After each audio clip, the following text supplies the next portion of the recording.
dinding rahim itu, sehingga kemudian bertemu membuai dengan sel telur itu yang di dalam Al-Quran disebut porohin mati dalam tempat yang sangat kokoh. Seandainya kita tidak dibantu oleh tim yang lain, kita ini akan mati. Tapi dengan tim yang lain itu kemudian ya zat-zat kimianya dihembuskan sehingga tembuslah satu sel sperma kemudian bertemu dengan sel telur atau ovum sehingga jadilah kita. Maka kita ini adalah makhluk terpilih dari 250 juta sel sperma. Kita dulu sudah pilihan, sudah terhebat, sudah seperti itu. Sekarang pertanyaan saya, ketika adik-adik ini sudah jadi mahasiswa, ada semester 3 ini? Gak ada. Coba angkat tangan semester 3. Gak ada, gak berani ya. Khawatir ditanya nanti. Semester 5 gak ada, semester 1 semua. Oke, pertanyaan saya, sudah berapa orang yang sudah Anda kalahkan? Kalau Anda sekarang belum bisa mengalahkan hanya dengan satu kelas saja, atau satu fakultas saja, atau bahkan satu perguruan tinggi, berarti Anda tidak mensyukuri nikmat Allah. Kenapa? Karena dulu kita sudah hebat itu, mengalahkan 250 juta sel sperma. Kalau tidak, percuma ya, laqad khalaqnal insana fi ahsani taqwim, percuma. Bahkan kehadiran kita itu membunuh sekian juta sel sperma. Kalau kita tidak memanfaatkan itu, berarti kita mendolimi sperma-sperma yang lain yang mati gara-gara membela kita agar kita bisa menjadi hidup. Bahkan ya, saking kokohnya namanya sel telur itu ada sekitar 100 yang mengelilinginya dan masing-masing mengeluarkan zat asam. Dialah yang terbaik, nanti dialah yang tercakap misalnya gitu ya, tercantik, terpinter, ada yang protes, Pak, katanya tercantik, kok saya masih jelek ini, Pak? Jangan-jangan keliru spermanya yang masuk itu. Itu pun yang terbaik, seandainya yang belakang yang jadi Anda lebih jelek dari itu. Ya, dari segi fisik udah luar biasa ini, luar biasa ya. Maka kita harus introspeksi nih ya, introspeksi. Pertanyaan saya, tolong dicamkan ini, sudah mengalahkan berapa orang sekarang? Bagi saya ya, satu kelas itu kecil, satu fakultas kecil, apalagi perguruan tinggi dulu 250 juta sel sperma. Oke, ini yang pertama. Sekarang yang kedua kita lihat keistimewaan rohani manusia. Ini kesimpulan disertasi saya, bahwa manusia itu ya punya aspek jasad dan aspek ruh. Gabungan antara jasad dengan ruh namanya nafas. Nafas ini adalah gabungan dua ini. Lalu nafas ini ada 3, ada kolom, akal dengan hawa. Nah, ini ceritanya panjang. Saya cerita yang ini saja, yang akal saja. Kemampuan akal kita bagaimana? Coba kita lihat.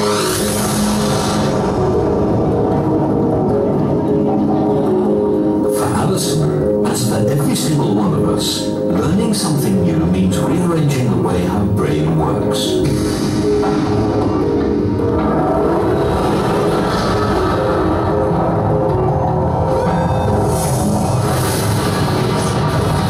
Our brain has an astonishing 100 billion neurons, or brain cells, all connected together. Learning is about creating and strengthening pathways through these neurons for impulses of electricity. But between each and every connection in our brains, there's a tiny gap called a synapse. For any of us to learn something new, the electrical signal has to jump across this gap to continue its journey.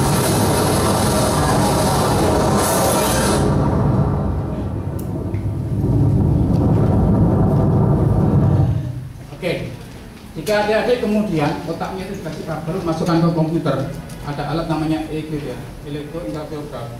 Maka ada gini gelombang, ini namanya gelombang otak. Ada omega, delta, theta, alpha, beta, gamma, dan sin. Kalau adik-adik sekarang konsentrasi, itu dalam posisi beta.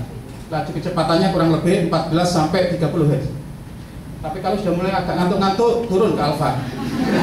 Sampai kemudian tidur bermimpi itu theta. Ya, dan seterusnya. Coba, ini gelombang otak itu. Kita lihat ya dari gelombang ini dengan uraiannya. Kita sekarang posisinya di sini, yaitu otak dewasa kerja mental yang terkonsentrasi. Sekarang saya bertanya pada adik-adik, ketika adik-adik tidur, lebih banyak mana adik-adik itu dikendalikan oleh mimpi atau ya kita mengendalikan mimpi? Lebih banyak mana? Lebih banyak dikendalikan mimpi ya. Berarti otak kita belum sampai gamma. Karena gamma itu otak sadar, baik terjaga atau tidur, disertai mimpi. Jadi sarapan yang dapat kita dan dapat dipahami.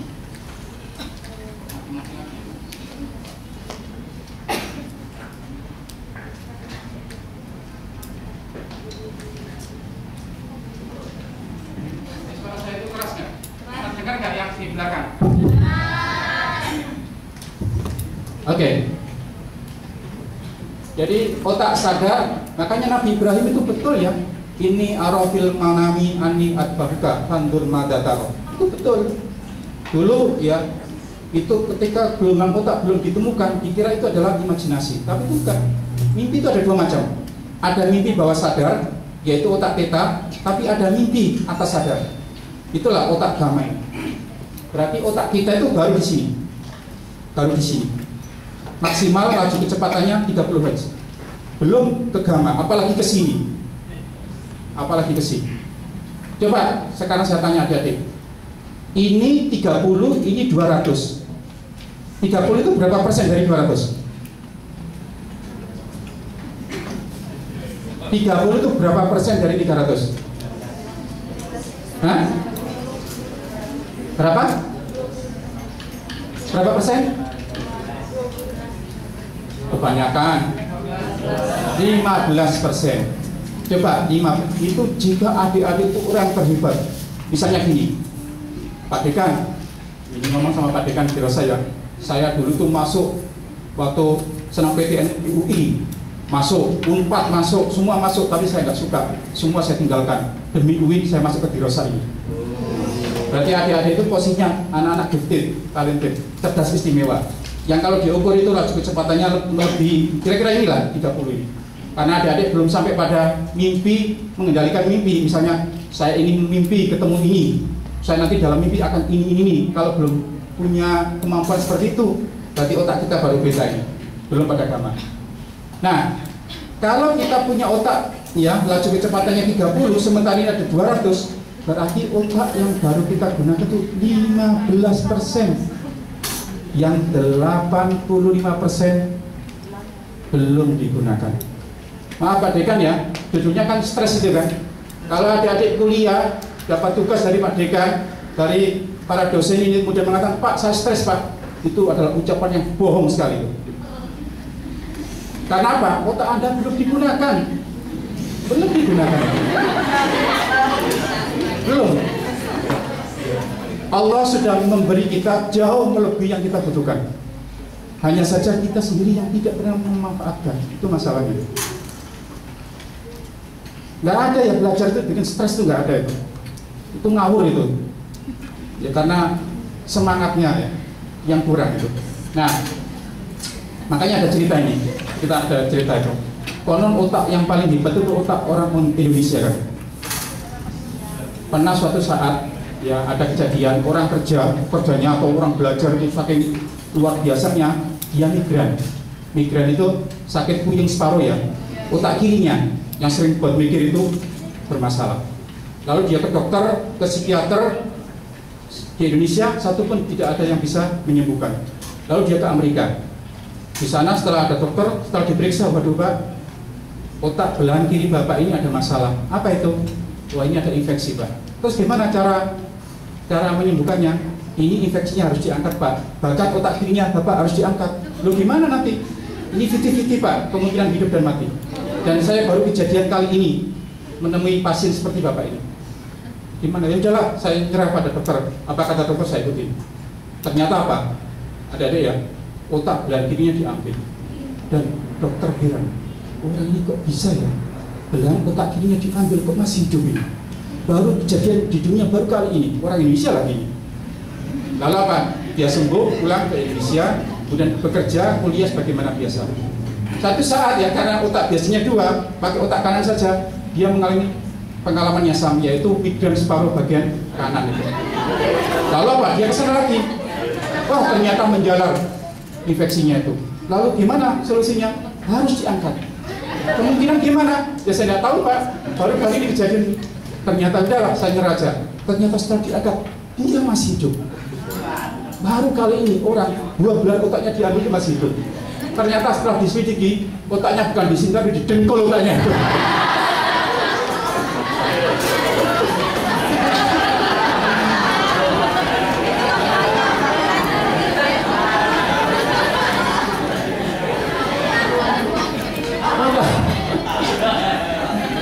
Otak di dengkul digunakan untuk kompetisi. Mana mau menang itu? Jangan terlalu serius lah. Jadi adik-adik ya, sungguh ya luar biasa Allah menciptakan kita dengan segala perangkat lunak dan perangkat kasarnya yang diberikan pada kita. Hanya saja persoalannya kita mau menggunakan atau tidak. Itu pertanyaan. Dari segi fisik, dari segi rohani luar biasa. Saya belum bicara mengenai kolbu, nanti aja terakhir, walaupun nggak begitu banyak ya. Oke. Keistimewaan fungsi manusia. Dari segi fisik gitu, rohani gitu, bahkan fungsinya. Malaikat itu kurang apa hebatnya? Tapi ternyata malaikat tidak dipilih Allah untuk menjadi khalifah di muka bumi. Bahkan protes kan, ketika malaikat disuruh sujud, termasuk iblis. Sebelum itu, malaikat protes, ya Allah, kenapa Engkau jadikan manusia sebagai khalifah? Jangan-jangan dia yasfiku dima, selalu pertumpahan darah. Kemudian dia selalu melakukan kerusakan di muka bumi. Mengapa tidak saya saja yang selalu bertasbih kepadamu dan mensucikanmu? Tapi Allah mengatakan, aku tahu apa yang kamu tidak tahu. Dari segi ini manusia itu luar biasa. Bahkan dalam cerita Nabi Sulaiman ya, Nabi Sulaiman itu ketika Hudhud mengatakan ada ya Ratu Bilqis yang cantik, istana yang luar biasa, sampai kesengseminya cerita Hudhud itu, lalu Nabi Sulaiman mengatakan, siapa di antara Anda yang bisa memindahkan singgasana itu? Ada golongan Ifrit mengatakan, aku bisa memindahkannya sebelum engkau berdiri. Kata Sulaiman, terlalu lama, saya ingin lebih cepat dari itu. Lalu ada manusia yang berilmu dan dia mengatakan, aku bisa memindahkannya sebelum engkau berdiri. Berarti betapa hebat kemampuan manusia itu dibanding dengan Ifrit. Malah jangan sampai ya kita melakukan sesuatu kemudian minta bantuan Ifrit itu. Sesungguhnya kita jauh lebih hebat dibanding dengan Ifrit itu. Nah ini udahlah luar biasa ya, dari segi fisik, rohani, kemudian fungsinya. Oke. Lalu bagaimana caranya? Nah ini, bagaimana cara melejitkan kemampuan manusia itu? Ada 2 hal bisa kita. Pertama adalah aktualisasi potensi. Kita aktualkan.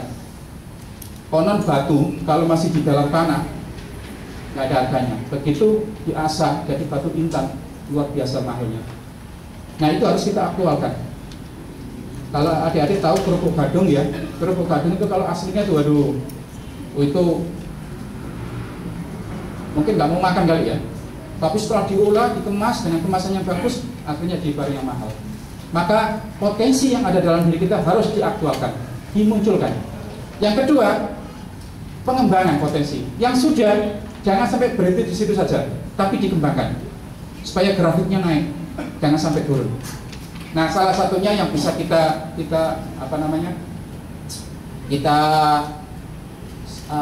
tawarkan adalah dengan quantum learning, belajar dengan cara kuantum. Tentunya juga ada mengajar dengan cara kuantum, bukan hanya belajar saja. Bagaimana kita sebagai dosen, sebagai guru mentransformasi ilmu juga melalui kuantum. Oke, ini ya. Coba rumus kuantum kita lihat. Pengertian kuantum adalah energi merupakan massa kali kecepatan cahaya kuadrat. Ada yang dulu dari IPA kelas ini? Ada? Mbak angkat tangan, saya minta. Oke, yang cewek nomor 2 dari belakang. Ya, saya tanya, berapa kecepatan cahaya kilometer per detik? Berapa? Senyumnya betul-betul menggambarkan ketidaktahuannya. Berapa kecepatan cahaya kilometer per detik? Oke, Pak Dekan, saya terpaksa mengeluarkan dompet ini. Yang bisa saya kasih uang 100. Oke, saya ikhlas saya. Ya Pak, kalau enggak saya masukkan ke tes tadi. Kecepatan cahaya per detik, kilometer per detik. Angkat tangan. Saya nggak mau dosennya, mahasiswanya ini. Kalau dosennya tadi nggak tahu, memalukan juga. Ayo siapa yuk? Angkat tangan, harus berani. Berapa? 150 juta kilometer per detik. Berapa? 150 juta. 150 juta. Belum tepat. Silakan. Berapa? Berapa? 40.000, belum tepat. Untung nggak ada yang pegang HP ini. Kalau pegang HP, mau belum ini sudah pegang.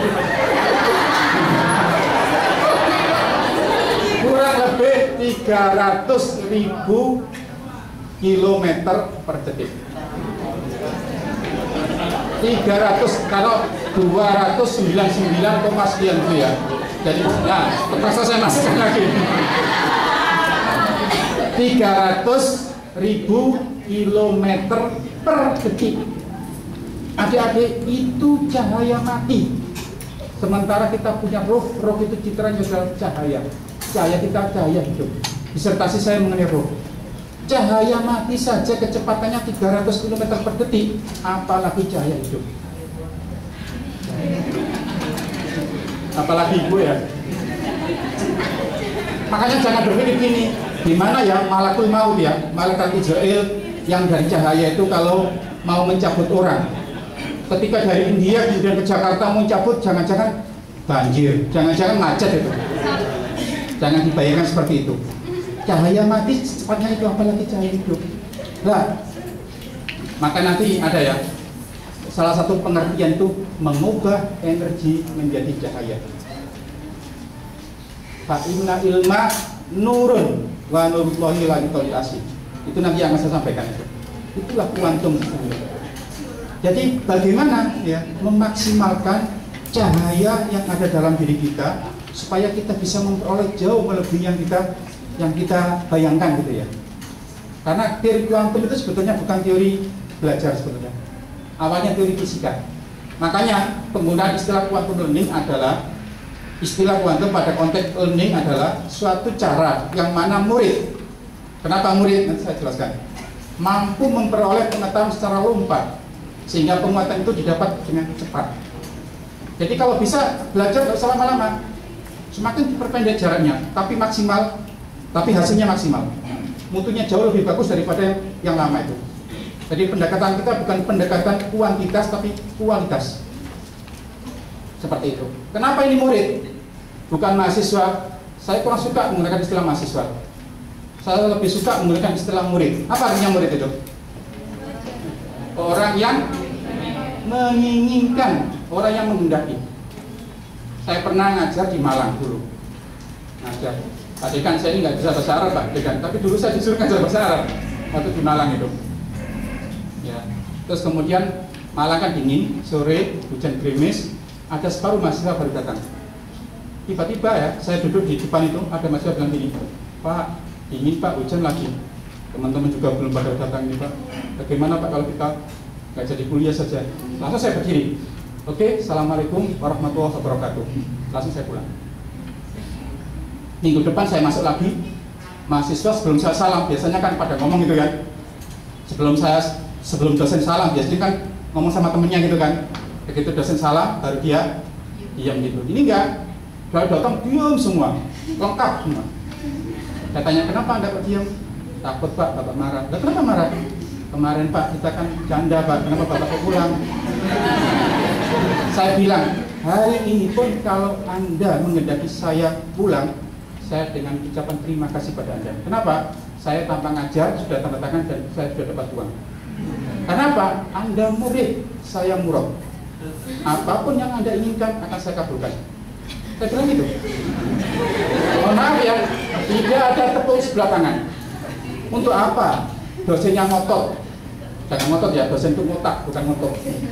Untuk apa? Dosennya ngotak gitu ya. Tapi kemudian mahasiswanya nggak ngotak, dia udah nggak ngotot gitu kan. Percuma itu.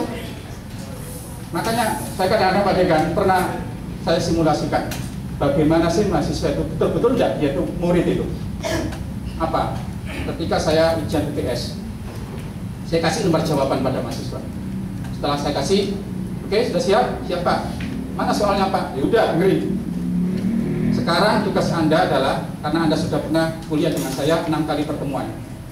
Ya, tugas Anda adalah Anda bikin soal-soal sendiri, jawab-jawab sendiri.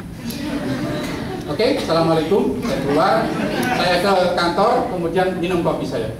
Habis kopi saya masuk, ada yang udah panjang gitu, ada yang masih gini gitu. Setelah selesai, saya kumpulkan. Gitu. Kenapa kamu tadi kok lama sih? Bingung Pak. Justru saya kalau disuruh bikin soal jawab sendiri bingung Pak. Ada yang panjang itu, ternyata Pak, panjang itu hanya nyalin. Saya bilang, kalau Anda datang secara nyalin, ngapain Anda perguruan tinggi? Anak MP itu jauh lebih jago, tulisannya lebih bagus daripada Anda itu. Tapi coba kalau Anda, disitulah saya tahu mana mahasiswa yang pintar dengan yang tidak pintar itu. Kalau pintar, A mengatakan definisi, misalnya VK adalah ini, B mengatakan ini, C ini, kok berbeda kenapa? Oh ini madhabnya ini madhab ini, madhab ini. Tapi apapun pengertian bisa disatukan dalam disintesiskan. Oh kalau gitu perbedaannya ini, tapi kemudian hasilnya ini. Maka menurut saya VK itu seperti ini. Ini baru mahasiswa. Tapi kalau kemudian soal dari kita, saya nggak mau ya, kayak dulu tuh dulu tuh kalau kita mau makan beras itu ditumbuk. Ditumbuk memang yang namanya gabah itu bisa pecah kulitnya, tapi berasnya juga itu pecah. Kalau saya mendoktrin Anda itu, Anda bisa pintar tapi Anda bukan jadi diri Anda, tapi diri saya. Itu nggak bagus. Yang bagus adalah model mesin slab. Mesin slab itu ya Pak, itu bukan ditumbuk tapi dicemek gitu, press, lalu digesek. Sehingga apa? Kulitnya itu pecah tanpa melukai berasnya. Makanya berasnya bagus-bagus. Sehingga Anda kalau seperti itu, Anda jadi diri Anda sendiri. Anda hebat bukan karena dosen, tapi karena Anda sendiri itu. Nah saya lebih suka gitu ya. Makanya ini ya, kita ini murid. Saya betul-betul menggunakan istilah murid. Saya murid. Apapun Anda, bahkan kadang-kadang saya kalau kurikulum, ini kurikulum yang sudah ditetapkan. Ini kurikulum minimal.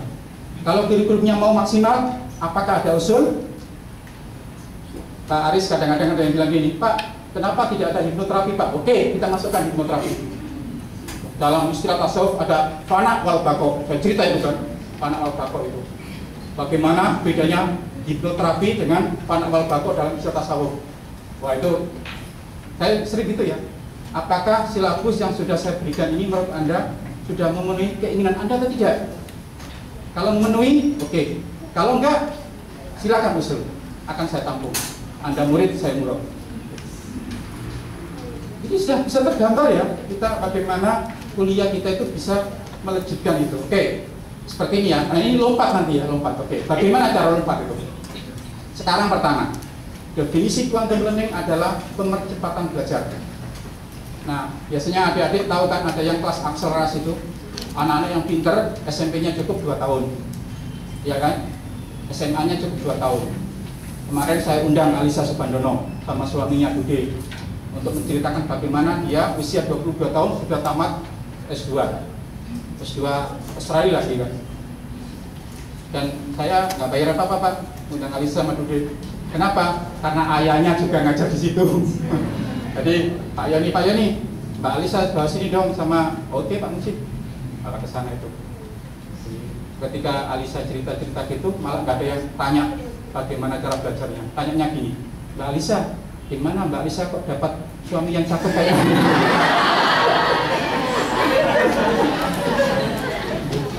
Itu.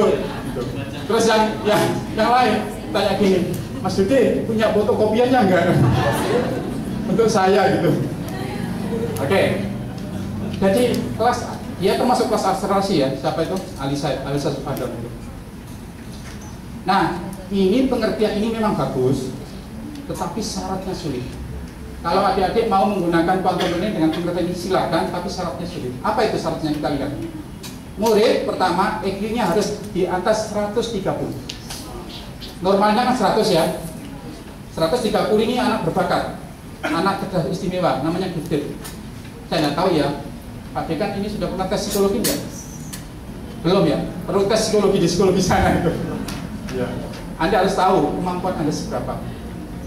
Dan Anda itu cocoknya di mana. Sebab kalau nggak gitu, kasihan nanti diri Anda sendiri. Ya. Misalnya kayak saya, orang yang kurus seperti ini ya. Sekarang agak lumayan gemuk lah, dulu kurus itu. Lebih kurus dari Pak Dekan ini.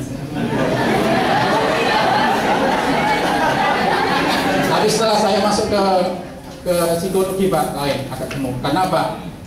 Wah, saya kan sering, mahasiswa saya di swasta itu kan ada Dini Aminarti, Saskia, terus Dinda Kanyak Dewi, Firly Ismail, itu mahasiswa saya. Bahkan kemarin malam minggu saya jadi ketua Dewan Juri Kang dan Non Banten 2015. Wah, waktu itu saya lihat itu cakep-cakep, cantik, tapi saya lihat video lain dia. Itu pilihan dari apa? Oke. Jadi ngomong sana. Jadi ngomong apa tadi saya? Kemampuan. Saya ini misalnya orang kurus, nggak mungkin saya kemudian ikut lomba tinju. Begitu saya disentuh pakai jari aja, KO saya. Nah, kalau Anda tidak tahu Anda itu di mana posisi atau bakat Anda, potensi Anda, itu Anda kadang-kadang bisa loh mendolimi diri sendiri itu. Saya sarankan Anda itu tes psikologi itu untuk mengetahui siapa saya. Kata beliau itu man aroba nafsahu tapat aroba rabbahu ya. Kalau tahu diri kita, tahu Tuhan itu.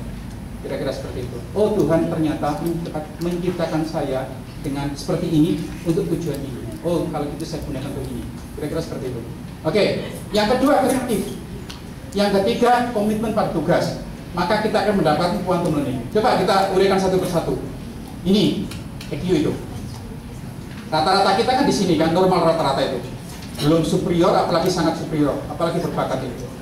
Jangan-jangan kita nomor kumpul atau moron, misil atau idiot itu kan. Ini kita belum tahu ini. Oke. Pak Guru sangat berkepentingan karena kalian baru dites itu ya. Kita sudah tahu kok EQ-nya Pak Guru berapa gitu. Gak usah disampaikan ya. Saya terima kasih pada beliau karena pertama kali saya pindah dari Bengkulu ke sini, beliau yang bantu saya. Dan saya ya sering saya dengan beliau itu salamannya itu agak tunduk dikit lah. Kenapa? Karena beliau dulu yang bantu saya itu. Tepuk tangan untuk Pak Guru lah. Oke. Kita pertanyaannya nyampe di sini enggak?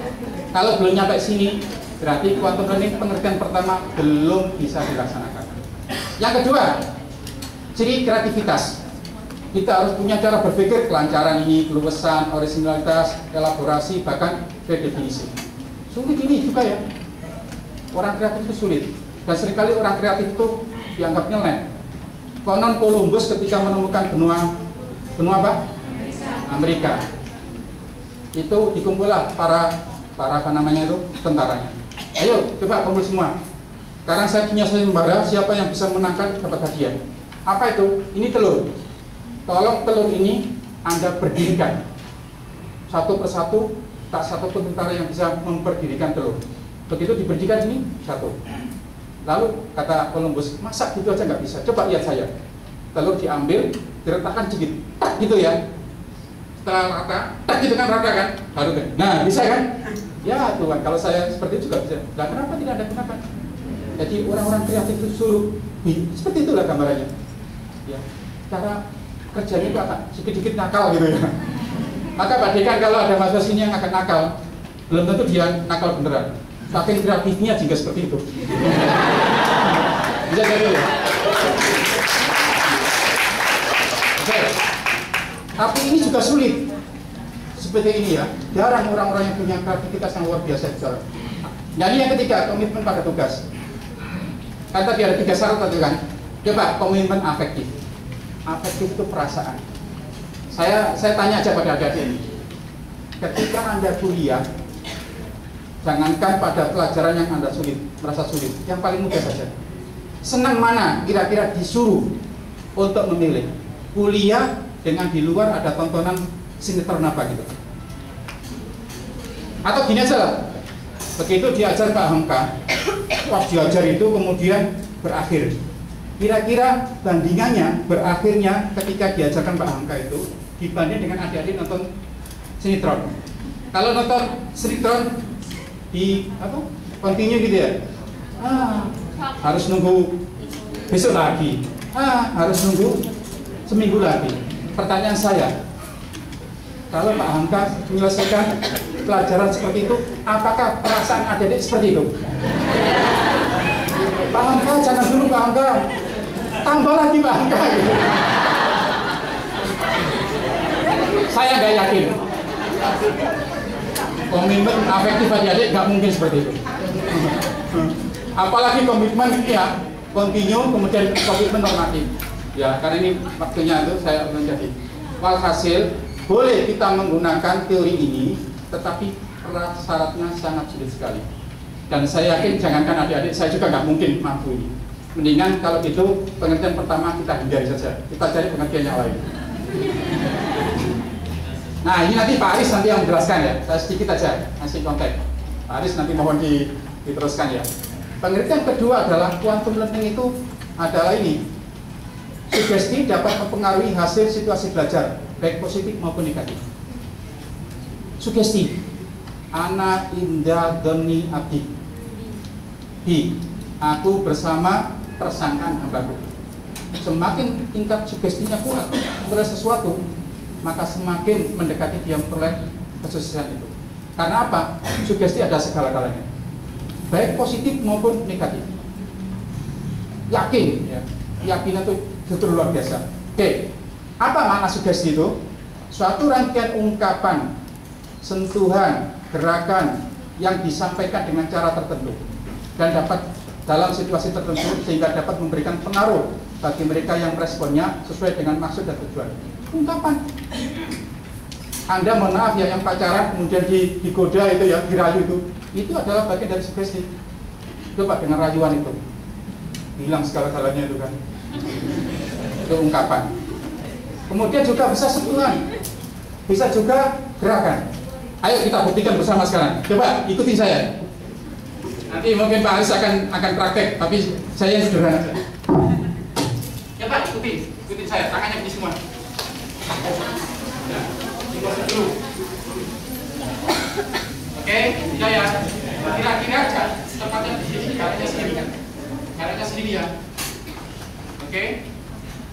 Anda konsentrasi. Tangan kanan Anda punya magnet untuk menarik tangan kiri Anda. Tangan kiri Anda juga punya magnet untuk menarik kanan Anda. Semakin Anda rasakan, tarikan itu semakin kuat. Terus rasakan. Masing-masing tarik menarik. Rasakan dengan perasaan Anda.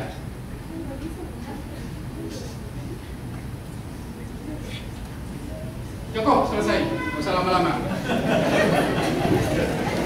Siapa yang tidak merasakan, angkat tangan. Ya, tidak. 1, 2, 3. Ya, yang tidak merasakan, mudah-mudahan ya cepat-cepat Anda bertaubat itu.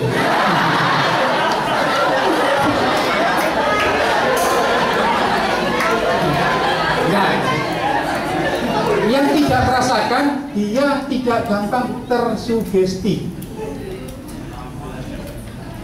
Orang seperti itu tadi dirayu nggak akan kena. Sulit. Ya. Sementara yang merasakan itu karena ucapan saya sebetulnya loh. Coba Anda sendiri, belum tentu itu. Ya, Anda karena saya aja, saya pandu aja. Apalagi dipandu Pak Aris nanti. Wah, lebih gawat lagi nanti. Ya gitu ya. Jadi itu sugesti itu. Sebetulnya sugesti itu keyakinan kita untuk merasa sesuatu, kira-kira gitulah gampangannya. Oke. Cara mensugesti diri, misalnya tutup mata, diam sejenak, atur nafas, buat diri serendah mungkin. Jangan hiraukan suara-suara di sekitar, lalu tancapkan niat Anda dalam hati yang berkali-kali. Ini banyaklah nanti yang bisa kita lakukan. Tapi ini bukan bidang saya ya, saya teruskan aja. Coba kita lihat ini. Guru harus mampu mengaktualisasikan potensi muridnya. Guru meyakinkan pada murid bahwa mampu menyelesaikan masalahnya sendiri, sehingga ia bisa mengatakan aku bisa. Aku bisa, sesulit apapun materi, kalau guru bisa meyakinkan gitu, akan terus gesi mahasiswa itu. Guru harus mampu meyakinkan kesuksesan muridnya. Jadi kalau kita bisa gitu, maka cepat ya. Oke. Nah, bagaimana sugesti dalam Islam? Membaca doa-doa tertentu, misalnya untuk sukses dan belajar membaca ya Fattah ya Alim.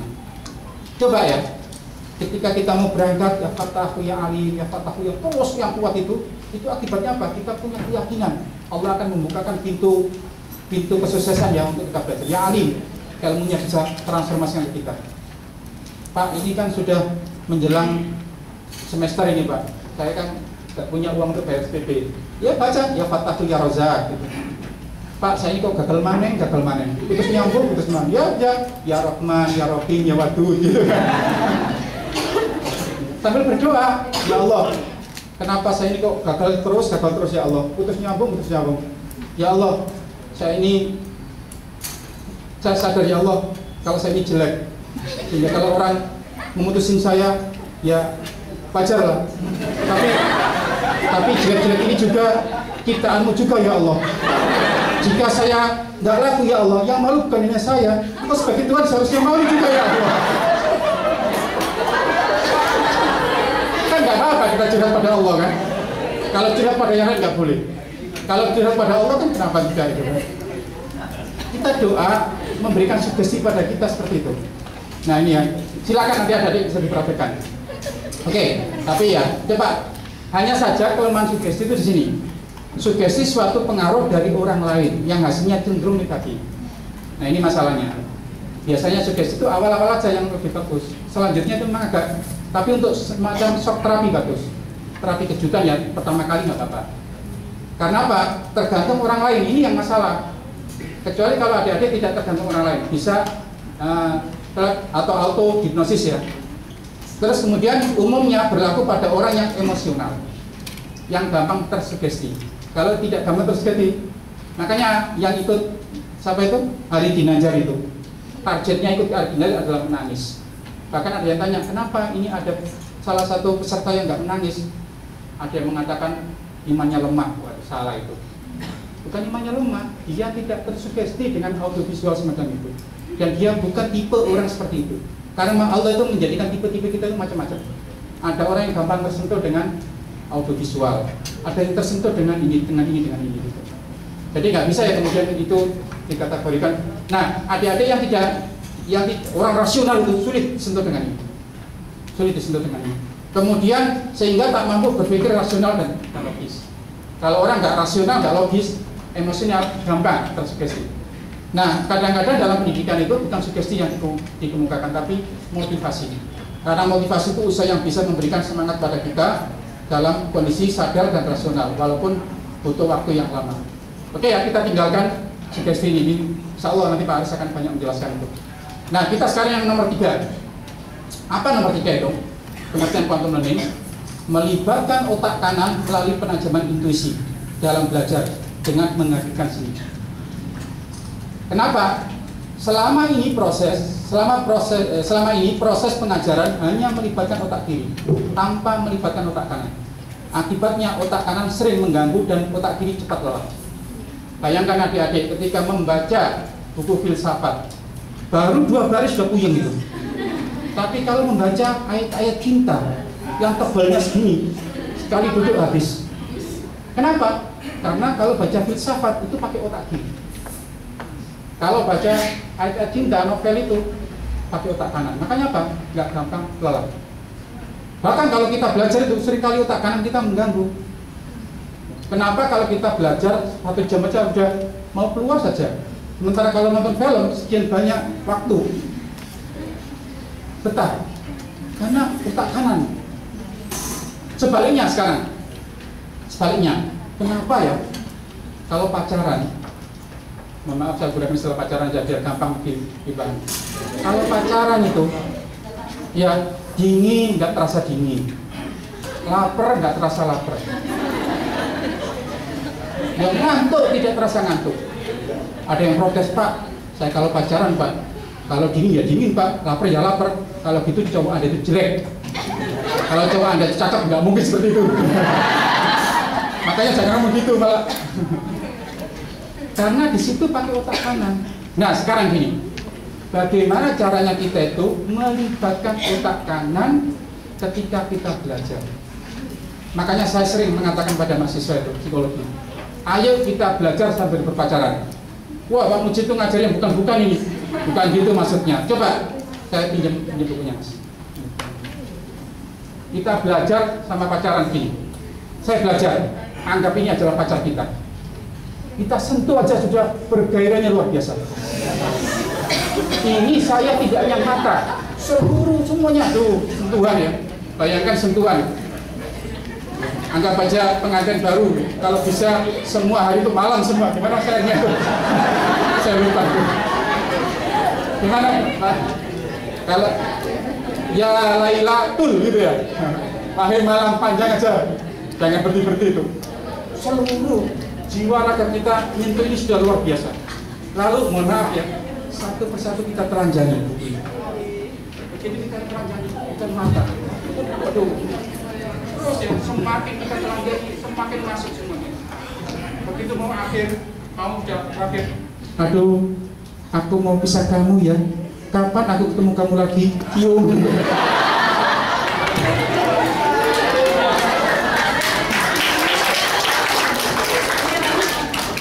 Saya yakin Anda hebat nanti kalau mengulangi. Tapi kalau Anda sekedar baru 2 baris sepuyang, cobalah logika otak kanan itu kita gunakan untuk belajar biar tidak cepat bosan. Demikian juga sebaliknya, kalau Anda pacaran jangan pakai otak kanan saja, otak kiri juga Anda libatkan. Udah diberitahu temannya, kamu kenapa sih suka sama dia? Jelek jelas, miskin lagi, belum lagi begonya, sorry ya. Udah dibilangin gitu, malah dia mengatakan, kamu tidak merasakan apa yang aku rasakan.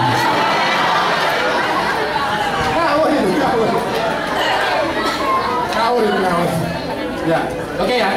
Kita libatkan otak kanan dengan menghadirkan seni. Saya tidak tahu Pak Dekan ya. Ya, apa nanti di sini ada suatu ya. Misalnya pas istirahat ada musik-musik klasik, ada murotal, Abdurrahman As-Sudais itu. Karena ada penelitian ya dalam psikologi. Orang yang diamputasi tapi sebelumnya dibius. Yang satu distimulasi dengan Al-Quran, bacaan Abdurrahman As-Sudais, yang satu dengan musik. Ternyata lebih cepat siumannya itu yang mereka distimulasi dengan musik. Dengan apa? Abdurrahman As-Sudais. Lalu ada penelitian lagi. Ada rumah sebelah kanan, sebelah kiri. Dua-duanya ada apa namanya? Mangganya.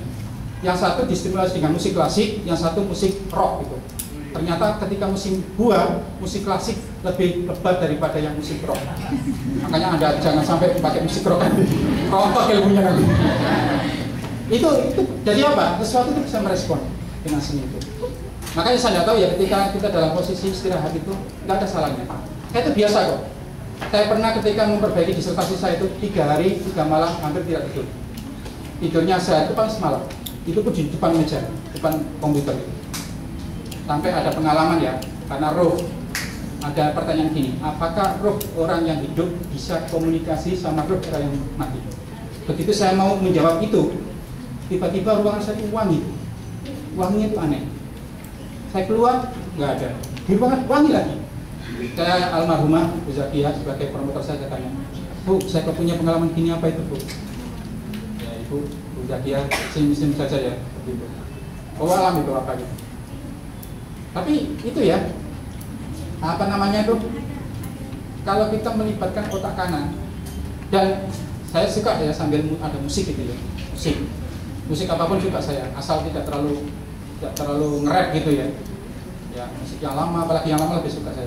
Nah, itu bisa memberikan kita betah di dalam belajar itu. Oke, coba kita lihat belahan otak, ada otak kiri, ada otak kanan. Otak kiri ini adalah otak logika, otak berpikir. Kali ini otak emosi. Ya. Ini yang ini. Ini kalau ngitung ini ya 1, 2, 3. Kali ini ya asosiasi. Bisa ngitungnya itu bisa apa? Berubah itu. Oke. Nah, sebaiknya kalau kita dalam belajar jangan menggunakan otak kiri saja, libatkan otak kanan. Apa itu? Imajinasi. Makanya ada istilah, Anda harus banyak bermimpi. Mimpi-mimpi Anda itulah akan menggerakkan Anda untuk mencapai itu. Jadi perilaku Anda sangat digerakkan oleh mimpi-mimpi Anda. Makanya kita harus punya imajinasi. Sehingga dalam bahasa motivasi itu, kalau orang ingin mencapai uang 1.000, jangan patok 1.000, patok 5.000. Nanti dapat separuh sudah lumayan, dapat 2.500. Tapi kalau kita sudah mimpinya itu kita ingin punya uang 1.000 tapi 500, nggak akan bisa nyampe. Saya dulu ketika kecil, karena guru saya itu galak, apalagi kalau ngajar naku itu, diajar imriti itu kan, Irok imin hadomatun bawu ali katakan ulun sakitun namkati gitu ya. Nah, namanya anak SD ya, suruh ya rofa itu gini-gini. Saya hafal itu aja tapi nggak paham kan waktu itu kan, nggak paham itu. Itu kalau pakai pukul-pukul beneran gitu. Lalu apa? Dalam hati saya harus jadi guru MI. Kenapa? Nanti gampang mukul saya. Gitu. Begitu saya sanawiyah berubah lagi. Saya harus jadi guru sanawiyah. Ahlinya juga gitu. S1 gitu, S3 gitu, sampai S3 ya. Alhamdulillah sekarang sudah bisa sampai dosen S3. Bahkan dulu saya dari kampung itu nggak mungkin lah bisa ke Jakarta itu. Saya dari Alia, daftarnya ke S1. Tapi apa? Sekarang malah bisa jadi dosen di UI lagi. Saya pernah diminta UI untuk pindah di UI Salemba sana. Kajian Islam Timur Tengah itu ada itu kan. Saya nggak mau. Ya, itu kan UI Salemba kan, kita kan UI negeri ya. Lebih hebat dari itu. Oke. Adik-adik ini ya, artistik, sintesis, asosiatif, hubungan sosial, emosional, spiritual, termasuk doa. Itu sangat berperan supaya apa? Kita tidak lalai. Nah, melibatkan ini ke sini gitu ya. Kalau otak ini kan 1, 2, 3 gitu kan. Kalau ini enggak, hitungannya beda, asosiatif itu. Masih ada waktu enggak? Sebenarnya banyak cerita ya. Oke, kita teruskan aja biar cepat. Berdasarkan teori otak, maka melibatkan otak kanan dapat diwujudkan dengan meningkatkan 1. Kecerdasan emosional. Apa itu? Kesadaran diri, kendali diri, motivasi, cinta, dan empati. Ada cinta di sini. Anda kalau cinta, segala-galanya akan dikorbankan. Tapi kalau sudah tidak cinta, repot itu. Ya, cinta bukan hanya sekedar itu ya, memotivasi segala-galanya. Saya sering ya, misalnya ya, siapa deh namanya? Nurul jalan di jalan raya gitu.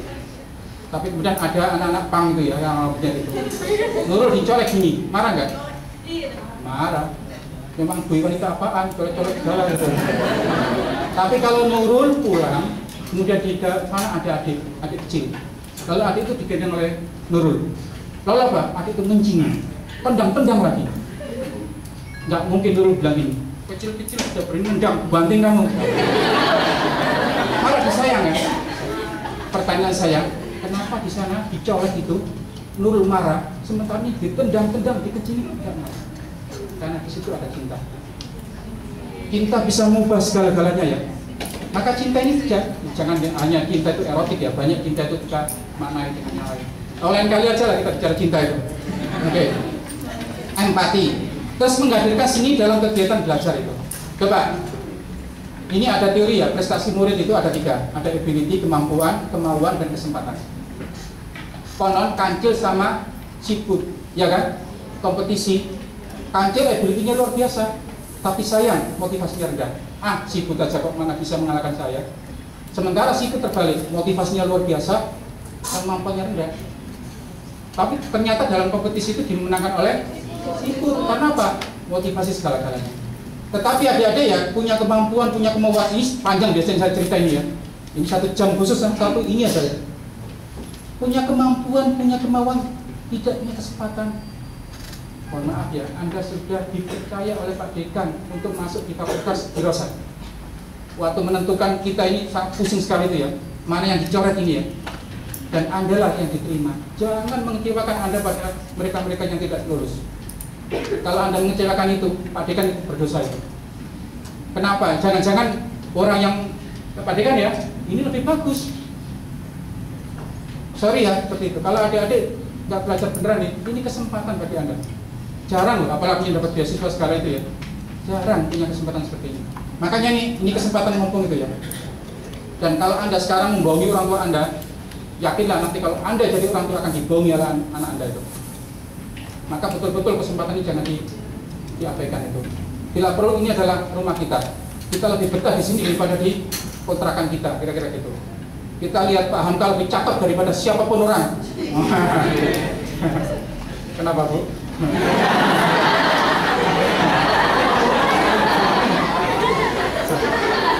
Ini sebetulnya ini ada program linknya ya, tapi nggak usah lah. Waktu saya ini ada program link nggak usah. Tapi coba ini dinamika murid ini coba.